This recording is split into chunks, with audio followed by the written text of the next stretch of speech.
ने कल संसद में गैर कानूनी गतिविधि रोकथाम अधिनियम यानी यूएपीए पर चर्चा के दौरान कहा कि सरकार ने भले ही सोच समझकर कानून बनाए हों, लेकिन इस पर आत्ममंथन जरूरी है। राष्ट्रीय सुरक्षा से कोई समझौता नहीं होना चाहिए।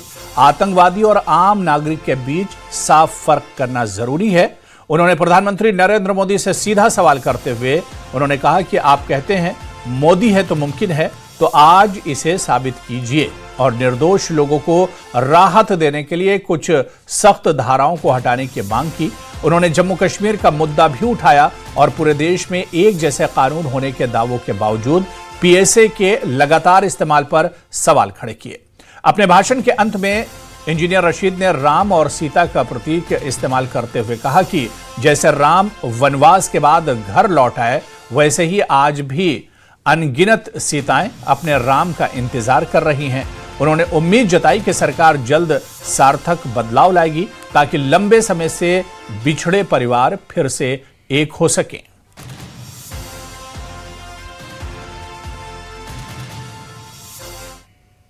चंद मेरी सरकार से इतनी गुजारिश है कि खास तौर से 43D जो है उसमें every innocent has to prove that he is not guilty. How can he prove himself that he is not guilty जब ट्रायल भी नहीं होगी, कुछ नहीं होगा। तो बिल्कुल ज़रूरी है कि आप देश की सिक्योरिटी का ख्याल रखें, लेकिन एक टेररिस्ट के बीच में और एक आम शहरी के बीच में फ़र्क करना बहुत ही ज़रूरी है। जज साहिबान भी कुछ नहीं कर सकते हैं क्योंकि उनके हाथ भी बंधे हैं। सैकड़ों लोग बल्कि हज़ारों लोग जेलों में ख़ास तौर से यूएपीए में बंद हैं। मेरी गुजारिश इस हाउस से यह है कि सैकड़ों लोग जेलों में सड़ रहे हैं।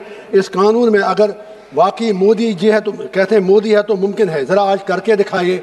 हम कहेंगे कि आप सबका साथ सबका विकास, कम से कम 43D सेक्शन हटा के थोड़ा एक इंसानियत का सबूत दे दीजिए। इसी तरह आप कहते हैं कि अब जम्मू कश्मीर से कन्याकुमारी तक एक संविधान है, एक कानून है, सब कुछ है, लेकिन पीएसए वहाँ पर फिर क्यों है?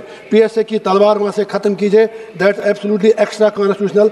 मैं आपसे आखिर पर फिर ही गुजारिश करूँगा कि मेहरबानी करके जहाँ ईडी सीबीआई के मुल्क बात होती है, यूएपीए पर हर हाल में एनडीए सरकार को, नीतीश कुमार जी हूँ, चंद्रबाबू नायडू जी हूँ, मेरी उनसे हाथ जोड़कर गुजारिश है कि आप भी बीजेपी के दोस्तों से कह दें कि हमारा एक तरफ हम यूनाइटेड नेशन में परमानेंट सीट की बात करते हैं, अच्छी बात है, लेकिन बस जस्ट 30 सेकंड्स, लेकिन उसके लिए ज़रूरी है कि जो हमारे कवानीन हूँ, ख़ास तौर से जो इंसानी हुकूक़ के मुतल्लिक़ जुड़े हूँ, वहाँ पर वो बैनुल-अक़वामी मेयार पर पूरे उतरें। उम्मीद रखूँगा कि यूएपीए में सरकार बहुत जल्द बदलाव लाएगी ताकि कम से कम वो सैकड़ों घराने जो बेगुनाह जेलों में बंद हैं, कम से कम वो भी अपने घरों का दीदार कर सकें। उनकी सीताएं भी अपने रामों का इंतज़ार कर रहे हैं। राम जी तो वनवास के बाद घर आ गए, लेकिन उनकी सीताओं क्या जो 10-10, 15-15 साल से सिर्फ यूएपी की नंगी तलवार की वजह से जेलों में सड़ रहे हैं। आपका बहुत बहुत शुक्रिया।